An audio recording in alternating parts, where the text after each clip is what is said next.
الحمد لله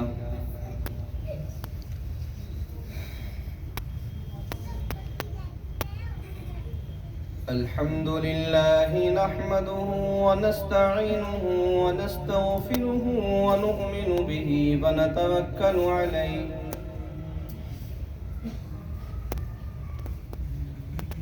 ونعوذ بالله من شرور أنفسنا ومن سيئات أعمالنا من يهده الله فلا مضل له ومن يضلله فلا هادي له ونشهد أن لا إله إلا الله وحده لا شريك له ونشهد أن سيدنا ومولانا وحبيبنا وشفيعنا وسندنا محمد وعلى آله وصحبه وأزواجه وذرياته وبارك وسلم تسليما كثيرا كثيرا أما بعد فقد قال الله تبارك وتعالى في القرآن المجيد والفرقان الحميد أعوذ بالله من الشيطان الرجيم بسم الله الرحمن الرحيم ذلك الكتاب لا ريب فيه هدى للمتقين وقال تعالى إنا نحن نزلنا الذكر وإنا له لحافظون وقال النبي صلى الله تعالى عليه وسلم خيركم من تعلم القرآن وعلمه أو كما قال صلى الله تعالى عليه وسلم صدق الله العظيم وصدق رسوله النبي الكريم ونحن على ذلك من الشاهدين والشاكرين والحمد لله رب العالمين. عزیز نوجوانوں اور بزرگوں، اسٹیج پر بہت ہی موقر عالم دین حضرت اقدس حضرت مولانا محمد عارف صاحب شیخ الحدیث و تفسیر جامعہ عربیہ معارف القرآن شیام نگر اور ہمارے ہندوستان کے بہت ہی مشہور و معروف قاری المقری حضرت مولانا قاری عنایت الرحمن صاحب، دیگر علماء اعظام، ان سب کی موجودگی میں مجھ جیسا طالب علم آپ کے گوشے گزار ہوا ہے. قرآن مقدس کی 2 آیت کریمہ الگ الگ جگہوں سے تلاوت کی ہے. اسی کے ضمن میں چند پیغام آپ کی خدمت میں عرض کرنے ہیں. اللہ عز و جل قرآن و حدیث کی روشنی میں مجھے یہ چند باتیں کہنے کی توفیق عطا کر دے اور پھر ہم سب کو ان تمام باتوں پر عمل کی توفیق نصیب فرما دے. یہ آپ کا محبوب ادارہ جو مدرسہ تعلیم القرآن رفیقیہ کے نام سے یہ غالباً پہلا پروگرام ہے اور اس مدرسے میں بچہ حافظ قرآن ہوا ہے. ماشاءاللہ اس بچے کی دعا ہونی ہے. قرآن کریم کتنی اہم کتاب اللہ تبارک و تعالی نے نازل فرمائی.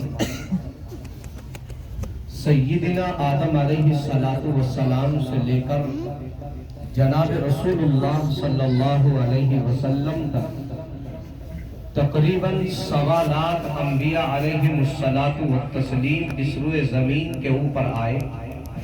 اخیر میں میرے اور آپ کے آقا جناب رسول اللہ صلی اللہ علیہ وسلم آخری پیغمبر بنا کر اللہ تبارک و تعالی نے اس روئے زمین کے اوپر بھیجا. آخری رسول بھیج دیا اور قرآن مقدس کی ایک آیت کریمہ بنا کر پیش کی۔ اللہ نے پیغام دیا وَلَٰكِن رسول اللہ وخاتم النبیین، نبی اکرم صلی اللہ علیہ وسلم کے اوپر ہم نے نبیوں کا سلسلہ ختم کر دیا، نبیوں کے اوپر روک لگا دی گئی، کوئی پیغمبر اس روئے زمین کے اوپر اب نہیں آئے گا، کوئی نئی شریعت اللہ تبارک و تعالی اب نہیں بھیجیں گے، کوئی نیا کلام اب نہیں آئے گا، کوئی اللہ تبارک و تعالی کی طرف سے کوئی نیا پیغام نہیں آئے گا۔ یہ دین آخری دین آ گیا، یہ شریعت آخری شریعت آ گئی، یہ مذہب آخری مذہب آ گیا، یہ قرآن آخری قرآن آ گیا۔ یہ اللہ تبارک و تعالی نے جس کی وجہ سے آدم کو بھیجا، نوح کو بھیجا، ابراہیم خلیل اللہ کو بھیجا، موسیٰ کلیم اللہ کو بھیجا، یہاں تک کہ 1.25 لاکھ انبیاء کو بھیجا، یہ قرآن آ گیا۔ اب کسی کلام کی ضرورت نہیں، وہ آخری محبوب آ گیا، کسی نبی کی ضرورت نہیں، کسی پیغمبر کی ضرورت نہیں، کسی رسول کی ضرورت نہیں، کسی نئے دین کی ضرورت نہیں۔ اللہ تبارک و تعالی خود پیغام دیتا ہے کہ اس روئے زمین کے اوپر یہی دین مکمل کر دیا گیا، یہ شریعت ہم نے مکمل کر دی گئی، یہ قرآن ہم نے مکمل نازل کر دیا گیا۔ ہاں میرے بھائیوں، دنیا کے اندر میں اور آپ دیکھ رہے ہیں، اس روئے زمین کے اوپر بیٹھنے والے تمام کے تمام انسان دیکھ رہے ہیں کہ اللہ کے کلام کے علاوہ اگر کسی اور کتاب کوئی انسان پڑھنا چاہے اور اپنے ذہن میں بٹھانا چاہے تو نہیں بٹھا سکتا، یہاں تک کہ تورات کو اٹھا لیا جائے، انجیل کو اٹھا لیا جائے، زبور کو اٹھا لیا جائے، 1.25 لاکھ انبیاء اس روئے زمین کے اوپر آئے۔ اللہ تبارک و تعالی نے کسی پیغمبر کو ایک صحیفہ، کسی کو 2-4 صحیفے دیے، کسی کو مکمل اللہ تبارک و تعالی نے کتاب دی، لیکن تمام کی تمام کتابوں میں کوئی مکمل طریقے سے حافظ موجود نہیں۔ لیکن اللہ تبارک و تعالی کا فضل یہ ہے کہ اللہ پیغام دیتا ہے اِنَّا نَحْنُ نَزَّلْنَا الذِّكْرَ وَإِنَّا لَهُ لَحَافِظُونَ، ہم نے قرآن کو نازل کیا، ہم اس کی حفاظت کرنے والے ہم ہی ہیں۔ کون کہہ رہا ہے؟ وہ رب العالمین جو پوری کائنات کے نظام کو چلانے والا، جس نے آدم علیہ السلام سے لے کر جناب رسول اللہ صلی اللہ علیہ وسلم تک تمام انبیاء کو بھیجا، جس نے مجھے اور آپ کو پیدا کیا، جس نے ہمارے والدین کو پیدا کیا، جس نے ان شجر و حجر کو بنایا، ان نباتات کو بنایا، ان تمام کی تمام چیزوں کو پیدا کیا۔ کون ہے جس نے ان تمام چیزوں کو پیدا کیا ہے؟ ہاں وہی پیغام دے رہا ہے۔ اللہ تبارک و تعالی نے ذکر کر دیا ہے اب اس روئے زمین کے اوپر اس چیز کی ضرورت نہیں ہے کہ کسی دوسرے پیغمبر کو بھیجا جائے، اب اس چیز کی ضرورت نہیں ہے کہ قرآن کے سامنے کسی دوسری کتاب کو لایا جائے، قرآن کے سامنے کسی دوسری چیز کو لایا جائے، اس مذہب کے سامنے کسی دوسرے مذہب کو لایا جائے۔ میرے اور آپ کے آقا علیہ السلام آ گئے ہیں، تمام نبیوں پر روک لگا دی گئی ہے، تمام انبیاء کا سلسلہ ختم کر دیا گیا ہے، یہ قرآن آ چکا ہے، یہ کتاب آ چکی ہے، تمام کتابوں کے اوپر اللہ تبارک و تعالیٰ نے پابندیاں لگا دی ہیں، اب کسی کتاب کی ضرورت نہیں ہے، یہ دین اسلام آ چکا ہے۔ اب اسلام کے بعد کسی پیغمبر کے ساتھ میں کسی مذہب کی ضرورت نہیں ہے۔ اللہ تبارک و تعالیٰ نے خود ذکر فرمایا ہے اليوم اکملت لکم دینکم واتممت علیکم نعمتی ورضیت لکم الاسلام دینا۔ ہاں میرے بھائی، آج اگر ہم کامیابی چاہتے ہیں، فلاح چاہتے ہیں، ترقی چاہتے ہیں تو اسی دین کے اوپر مر مٹنا ہوگا، اسی دین کو اپنی آغوش میں لینا ہوگا، اسی دین کے اوپر چلنا ہوگا۔ اگر دنیا کے اندر رہ کر کوئی انسان یہ چاہتا ہے میں دنیا کے اندر رہوں اور دنیا کے اعتبار سے ترقی کر جاؤں اور دین اسلام پر نہ چلوں، ہاں وہ دنیا کے اعتبار سے ترقی کر سکتا ہے، لیکن اللہ کیا پیغام دیتا ہے، اس کے لیے کیا ذکر کرتا ہے؟ میرے اور آپ کے آقا علیہ السلام اس کے بارے میں کیا ذکر کر رہے ہیں؟ ہاں دنیا کے اعتبار سے اس کو معاشیت مل سکتی ہے، دنیا کے اعتبار سے اس کو روزی میں اضافہ مل سکتا ہے، اس کو رزق میں اضافہ مل سکتا ہے، لیکن اللہ کا قرب اس کو میسر نہیں ہو سکتا۔ اگر اللہ اللہ کا قرب چاہیے تو دین اسلام کو زندہ کرنا ہوگا. اگر اللہ کا قرب چاہیے, دنیا کے اندر صحیح ترقی چاہیے تو قرآن کو پڑھنا ہوگا, قرآن کریم پر آراستہ اور پیراستہ ہونا پڑے گا, اپنی زندگی کو کھپانا پڑے گا. میرے بھائیوں, ہاں یہی تو پیغام نبی اکرم صلی اللہ علیہ وسلم دے کر کے گئے, جو حضرت ابو بکر صدیق رضی اللہ عنہ ابھی ایمان لے کر کے آئے ہیں, ابھی تازہ تازہ ایمان ہے, اب قرآن پڑھ رہے ہیں, وہ بھی زور سے پڑھتے ہیں, نماز پڑھ رہے ہیں, وہ بھی زور سے پڑھ رہے ہیں, لیکن کسی کا کوئی ڈر نہیں ہے, کسی کا کوئی خوف نہیں ہے. لیکن میں اور آپ کون سی خرمستی میں جی رہے ہیں؟ ہم دنیا کے اندر رہ کر اللہ کے رب العزت کی ہم اطاعت کرنے کے لیے تیار نہیں ہے, قرآن کو اپنے سینے سے لگانے کے لیے تیار نہیں ہے, نبی اکرم صلی اللہ علیہ وسلم کی سیرت کو سینے سے لگانے کے لیے تیار نہیں ہے, نبی کے اقوال اور افعال کو اپنی زندگی سے کے اندر لانے کے لیے تیار نہیں ہے. جبکہ اللہ یوں ذکر کرتا ہے کہ اگر کامیابی چاہتے ہو تو نبی اکرم علیہ السلام کے طریقوں پر آ جاؤ. یہ ابو بکر ہے جو دنیا کے اندر جب ایمان لے کر کے آئے ہیں, تمام کفار و مشرکین ان کے پیچھے پڑ جاتے ہیں اور ان کو اس چیز پر مجبور کر دیا جاتا ہے کہ ابو بکر اب ہجرت کرنے کا ارادہ کر رہا ہے. ابو بکر جس کو اللہ تبارک و تعالیٰ نے اپنے حبیب کی میزبانی کے انتظام کے لیے مقرر کیا ہے, جس کو اللہ تبارک و تعالیٰ نے ہجرت کے موقع پر میرے آپ کے آقا جناب رسول اللہ صلی اللہ علیہ وسلم کے ساتھ سفر کرنے کا موقع دیا ہے. یہ کون ہے؟ ابو بکر. ہاں, جب دنیا کے اندر ایمان لے آئے, ظلم و تشدد کے پہاڑ ان کے اوپر توڑے جانے لگے تو اب ان کے دل کے اندر کڑھن پیدا ہو گئی. یہ میرے مکے والے, یہ میرے بھائی ہیں, میرے رشتہ دار ہیں, میرے دوست اور احباب میں سے ہیں, لیکن مجھے رب تیری اطاعت کرنے پر مجبور نہیں کر رہے ہیں, مجھے اس چیز کو چھوڑنے پر مجبور کر رہے ہیں. میں تیرے دین کو چھوڑوں یہ مجھے گوارا نہیں ہے, میں محمد کے دامن کو چھوڑوں یہ مجھے گوارا نہیں ہے, میں محمد عربی کے دامن کو نہیں چھوڑ سکتا. اللہ, میں تیری اطاعت کو نہیں چھوڑ سکتا. اے ربا, میں دنیا کے اندر رہ کر اپنی کسی طریقے سے اپنی زندگی کو گزار سکتا ہوں, لیکن تیرے دین پر نہ مر مٹوں. میں اپنی زندگی ایسے نہیں گزارنا چاہتا. میرے بھائیو, ابو بکر صدیق اپنا چند سامان لے کر کے چل دیے ہیں. راستے میں ایک شخص ملتا ہے, آ کر کے یوں کہتا ہے, اے ابو بکر, کہاں جانے کا ارادہ ہے؟ مجھے اور آپ کو یہ پیغام دینا ہے. وہ اپنی زبانی حالانکہ ایمان والا نہیں ہے, ایک غیر ایمان والا ہے, ایک یہودی ہے, ایک اللہ تبارک و تعالیٰ کی اطاعت اور اس کی فرم برداری نہیں کرنے والا ہے, نبی اکرم صلی اللہ علیہ وسلم پر ایمان نہ رکھنے والا ہے, لیکن اس کے باوجود ابو بکر کی صفات کو ذکر کر رہا ہے. ابو بکر, تو تو وہ ہے جو غریبوں کا ہمدردہ ہے, تو وہ ہے جو ظلم کے خلاف اٹھ جاتا ہے, جو ظالموں کی مدد کرنے کے بجائے ان کا مقابلہ کرنے کے لیے تیار ہو جاتا ہے, تو مظلوموں کی مدد کرتا ہے, غریبوں کے ساتھ میں رہتا ہے. ابو بکر کی صفات کو ذکر کر رہا ہے. ابو بکر کی آنکھوں میں آنسو کے قطرات بہ رہے ہیں.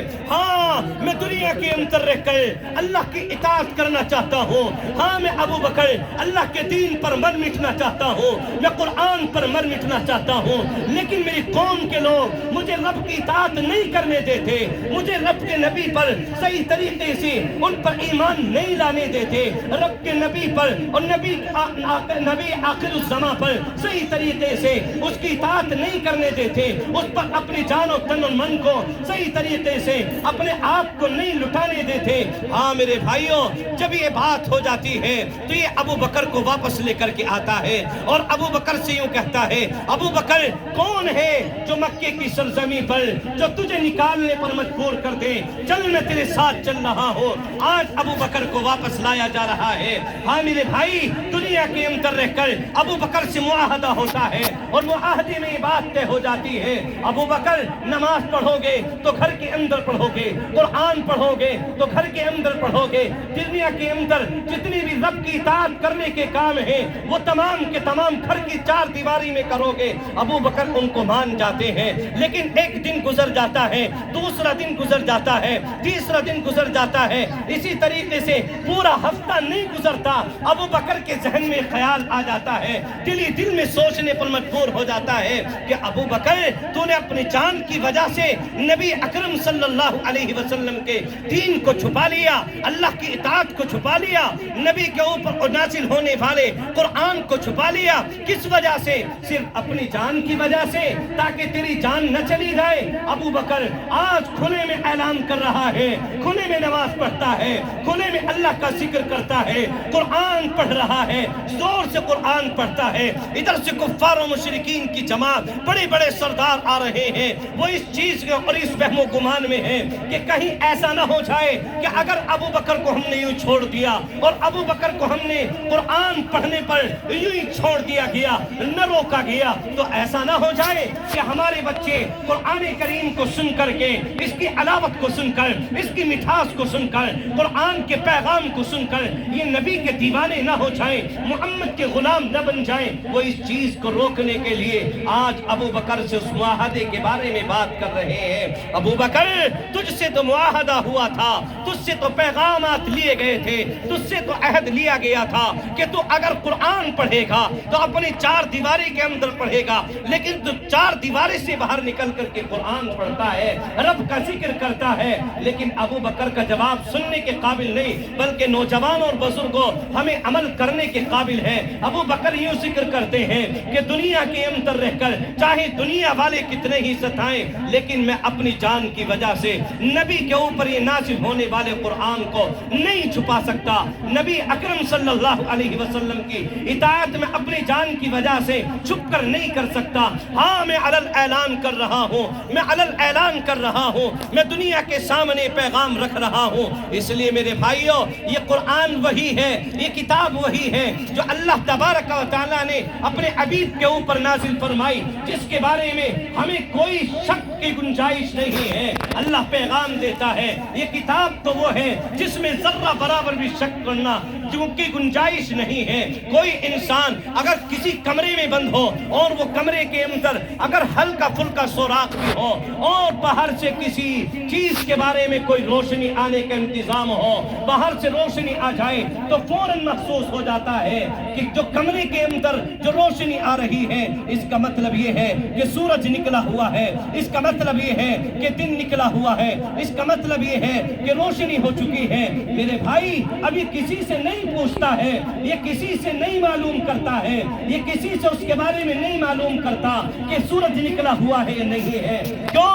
اس لیے کہ اس کو معلوم ہے اگر روشنی باہر سے آئی ہے تو اس کا مطلب یہ ہے کہ یا تو دن نکل چکا ہے، سورج نکل چکا ہے۔ کوئی ذرہ برابر شک نہیں کیا جاتا۔ اسی طریقے سے قرآن مقدس اللہ نے نازل کیا، اس کے اندر گنجائش نہیں ہے کہ کوئی انسان اس کے اوپر شک کرے، کوئی انسان اس کو نبی کے اوپر اترنے والی کتاب نہ سمجھے، اللہ کا کلام نہ سمجھے۔ یہ معصوم سے بچے جو قاری ذوالفقار صاحب نے دنوں رات کی محنت میں ایک عابد قرآن تیار کر کے آپ کے سامنے رکھا، یہ اسی آیت کریمہ کے زمرے میں ہے۔ اللہ تبارک و تعالی آسمانوں کی بلندیوں کے اوپر بیٹھ کر میری اور آپ کی بلکہ تمام انسانوں کی اپنی تمام کتابوں کی حفاظت اور بالخصوص قرآن مقدس کی حفاظت کر رہا ہے۔ اللہ نے خود ذکر کیا ہے، ہم نے قرآن کو نازل کیا ہے، ہم اس کی حفاظت کرنے والے ہیں۔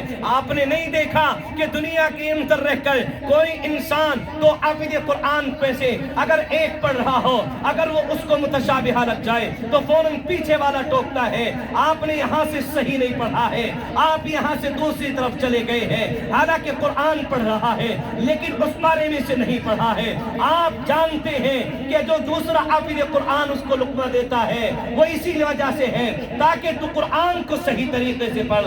اس کے اندر ذرہ برابر بھی جیسے قرآن پہلے نازل ہوا تھا آج بھی ویسا کا ویسا ہی نازل ہے، اور ویسا کا ویسا آج ہمارے زمانے میں موجود ہے۔ اس لیے میرے بھائیوں، ہم قرآن کریم کو پڑھنے کی کوشش کریں اور اسی طریقے سے اپنے بچوں کو قرآن کریم کا شوق اور ذوق دلائیں، اپنے بچوں کو قرآن کریم کا عابد بنائیں۔ نبی اکرم صلی اللہ علیہ وسلم یہ ارشاد فرماتے ہیں، یقال لصاحب القرآن اقرأ وارتق ورتل كما كنت ترتل في الدنيا فإن منزلك عند آخر آية تقرأها أو في رواية آخر أو كما قال صلی اللہ علیہ وسلم۔ میرے اور آپ کے محبوب یوں ذکر کرتے ہیں کہ صاحب قرآن کو کل قیامت کے میدان میں بلایا جائے گا گا اور وہاں بلا کر اس انسان سے یوں کہا جائے گا کہ تو قرآن کو پڑھتا جا اور جنت کے بالا خانوں پر، جنت کے منزلوں پر چڑھتا جا اور قرآن کو ٹھہر ٹھہر کر کے پڑھو، جیسا کہ تو دنیا کے اندر ٹھہر ٹھہر کر کے قرآن کو پڑھا کرتا۔ اس لیے میرے بھائیوں، یہ چھوٹا، ان کا مقام کوئی چھوٹا نہیں ہے۔ آج میں اور آپ تو اپنی نگاہوں میں یوں سمجھتے ہیں ارے حافظ قرآن ہی تو ہے، یہ 5,000 کمائے گا یا 10,000 کمائے گا۔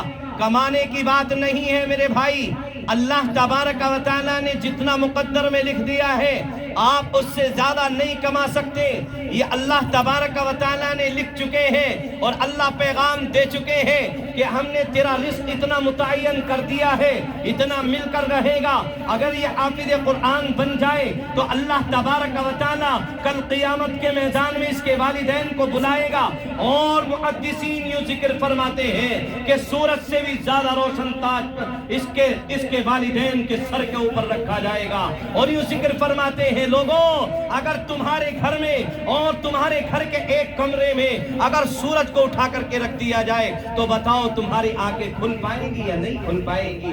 یقیناً ہم آنکھیں نہیں کھول سکتے۔ سورج کتنی بلندی پر ہے لیکن ہم اس کے سامنے آنکھیں نہیں ٹکا سکتے، اس کے سامنے نظر نہیں ملا سکتے۔ اگر یہی سورج ہمارے گھر میں آ جائے تو کتنا چمکدار ہوگا۔ یہی حافظ قرآن ہے جن کے والدین کو اللہ تبارک و تعالیٰ مخصوص طریقے سے یہ ایک انعام دیا جائے گا۔ اس حافظ قرآن کے والدین کو بلایا جائے گا اور اس کے والدین کے سر کے اوپر اللہ تبارک و تعالیٰ تاج کو پہنائیں گے جس کی روشنی سورج سے بھی زیادہ بڑھی ہوئی ہوگی۔ اس لیے میرے بھائیوں، دنیا کے اندر رہ کر ہم اللہ کو راضی کرنے والے کام کریں، اس کی اطاعت کے کام کریں، قرآن کو پڑھنے کی کوشش کریں۔ اللہ مجھے بھی، آپ کو بھی، ہم سب کو کہنے سننے سے زیادہ عمل کی توفیق نصیب فرما دے۔ اللہ رب العزت اس مدرسے کو دین دوگنی رات چوگنی ترقی عطا فرما دے، اور حضرت قاری صاحب کی اللہ رب العزت عمر میں خوب برکتیں عطا فرما دے، ان کو دین کے لیے قبول فرما لے۔ وآخر دعوانا الحمدللہ رب العالمین۔